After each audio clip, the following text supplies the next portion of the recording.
안녕하십니까. 이어서 경남 소식입니다. 경남의 대표 산업인 항공우주산업에서 수출 부진과 매출 감소로 경고등이 켜지고 있습니다. 위기 극복을 위해 중소기업이 기술력을 키워 세계 무대에 나설 수 있게 지원해야 한다는 목소리가 나오고 있습니다. 박상현 기자입니다. 경남에는 국내 항공우주산업의 사업체는 물론 종사자와 출하액까지 60에서 70%가 몰려 있습니다. 경남의 항공우주산업이 한국의 항공우주산업인 셈입니다. 그러나 항공산업이 경남 제조업에서 차지하는 비중은 사업체 수 1.3%, 종사자 3.2%, 출하액 3.8%에 불과합니다. 게다가 지난 2017년 매출은 23% 줄어들었고 부채 비율은 52.2%포인트 늘었습니다. 한국항공우주산업, 카이가 미국 고등훈련기 사업에서 탈락하며 미래 일감 확보도 어려워졌습니다. 위기를 겪는 항공우주산업을 육성하기 위해서는 정부가 적극적인 의지를 가지고 중소기업을 키워야 한다는 의견이 나오고 있습니다. 한국은행 경남본부와 경상대학교 연구팀은 정부가 국산 항공기 구입에 적극 나서는 등 강력한 항공산업 육성 의지를 보여야 한다고 제안했습니다. 아울러 연구개발 지원으로 기술력을 높이고 수출 지원 체계를 마련해 중소기업이 보잉이나 에어버스의 국제 공동개발 파트너로 자리 잡을 수 있어야 한다고 제언했습니다. 세계 항공시장에 직접 뛰어드는 그런 노력을 한다고 그러면 우리 기업들이 한 단계 더 도약할 수 있는 그런 계기가 될 것이라고 봅니다. 또 개발도상국에 항공기를 수출할 때는 사회 간접 자본 건설이나 기술 이전 같은 추가 서비스를 제공할 수 있도록 정부의 전략적인 지원도 요청했습니다. KBS 뉴스 박상현입니다. 우리나라 창업 활성화를 가로막는 주요 요인 중에 하나가 신용불량자 전락 등 실패에 대한 막대한 부담감입니다. 하지만 실패 뒤 재창업의 높은 성공률이 확인되자 정부 등 각종 지원기관들이 다양한 재창업 활성화 방안을 제시하며 재창업을 독려하고 있습니다. 이상준 기자입니다. 2010년 창업해 6년간 회사를 운영한 47살 김모 씨. 직원도 11명까지 늘었지만 결국은 자금난에 공장 문을 닫을 수밖에 없었습니다. 한국에서는 신용이 조금 떨어지면 어디 가도 안 돼요. 아무리 기술력 좋고 아무리 내가 영업 잘해서 30대 이 여성 기업가도 2013년부터 제조업을 창업해 운영하고 있지만 현재 사업 포기 직전입니다. 초반에는 어떻게든 되지만 3년 이후에 버티기가 되게 힘들어요. 근데 3년 이후에는 이제 지원 사업들이 많이 없어지기 때문에 그래서 계속 버티려고 했지만 결국은 버티기가 힘들고. 정부나 지방자치단체의 지원 속에 창업은 잇따르지만 창업 이후 5년 생존율은 30%에도 못 미칩니다. 반면 한 번 실패 후 재창업을 하면 생존율은 50%대로 높아집니다. 이 때문에 재도전에 나서는 사람을 지원하는 정책이 매년 강화되고 있습니다. 중소벤처기업부와 중소기업진흥공단, 신용회복위원회 등은 공동으로 각 지역을 돌며 지원 사업 설명회를 열고 있습니다. 저신용이지만 기술이 우수한 분들을 위한 별도 자금을 올해 운영할 예정입니다. 부산경제진흥원은 올해 20명 내외의 재창업자를 선발해 초기 사업화 자금 1,000만 원을 우선 지원하고 인건비와 투자 유치도 지원합니다. 또 올해 부산에서 재창업 경진대회도 열어 재창업 우수 사례를 공유하기로 했습니다. KBS 뉴스 이상준입니다. 경남의 이번 주 주요 소식과 행사 등을 미리 들여다보는 순서입니다. 이번 주에는 지난주 연기된 서부경남 KTX 예비 타당성 조사 면제 여부가 결정되고 김경수 경남지사에 대한 1심 선고도 열릴 예정입니다. 미리 보는 한 주 소식 진정은 기자입니다. 발표가 연기된 서부경남 KTX 예비 타당성 조사 면제 여부가 내일로 다시 예정됐습니다. 정부는 국가재정을 들이는 대규모 신규 사업 가운데 예비 타당성 조사 면제 심사 결과를 내일 국무회의를 거쳐 발표하는 방안을 검토하고 있습니다. 경남에서 서부 KTX와 제2신항 등 2건을 비롯해 전국 17개 시도에서 33건, 61조 원 규모의 예비 타당성 조사 면제를 신청했습니다. 애초 지난 25일로 예정됐던 김경수 경남지사에 대한 1심 선고도 모레로 다시 잡혔습니다.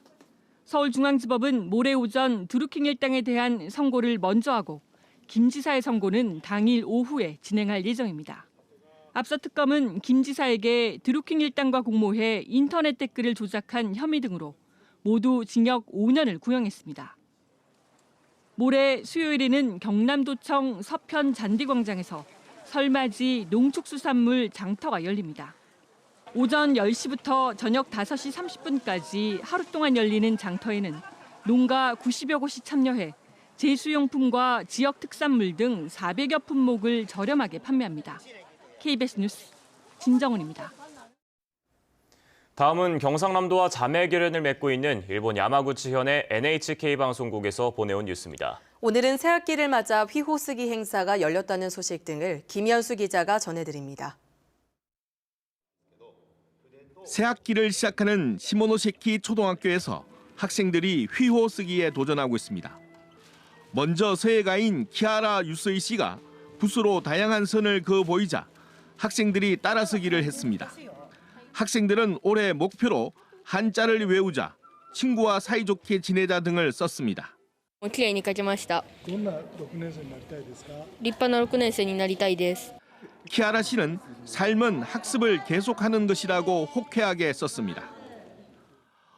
호우시 호우 텐만구에서는 올 한 해 무병장수를 기원하며 참배객에게 나물죽을 선보였습니다. 나물죽은 미나리나 냉이 등 봄나물을 넣어 만들었습니다.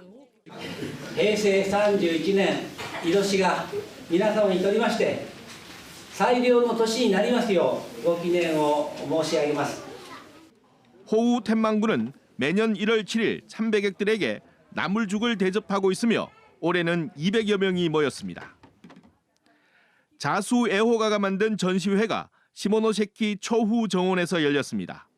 작품 100여 점 가운데는 학이나 거북이 등 새해의 경사스러운 자수가 많았습니다.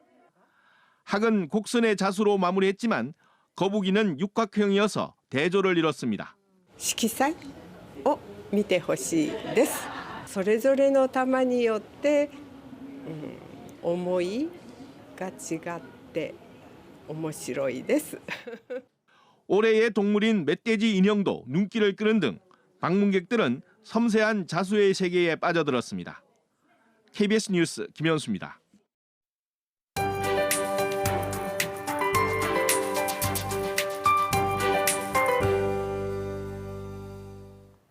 월요일인 오늘 또다시 미세먼지에 대비하셔야겠습니다. 전국적으로 황사가 날아들어 공기가 탁해집니다.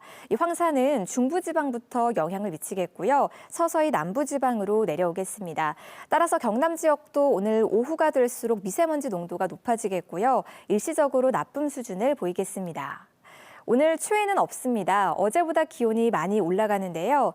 창원의 아침 기온 0도로 어제보다 4도가량 높게 출발해서 낮 기온은 10도 안팎까지 오르겠습니다. 이번 주 내내 대체로 심한 추위는 없지만 내일 아침에는 일시적으로 기온이 내려가겠습니다.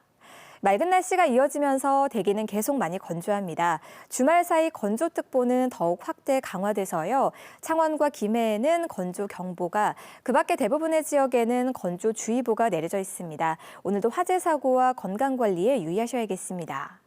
현재 위성 영상 보시면 전국적으로 맑은 모습 보이고 있습니다. 오늘 내내 맑은 하늘이 이어지겠고요. 해안 지역으로는 바람이 강하게 불어들겠습니다. 현재 기온은 어제보다 4도에서 많게는 10도 이상 높게 출발합니다.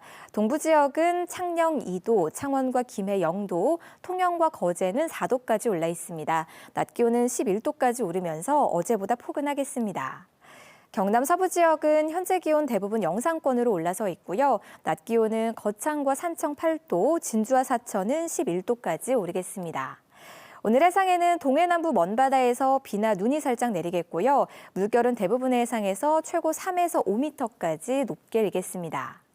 이번 주는 다행히 건조함을 달래줄 비 소식이 꽤 나와 있습니다. 일단 목요일에 비나 눈이 한 차례 내리겠고요. 설 연휴 이튿날이자 주말인 일요일에 또 한 차례 비가 내리겠습니다. 기상정보였습니다.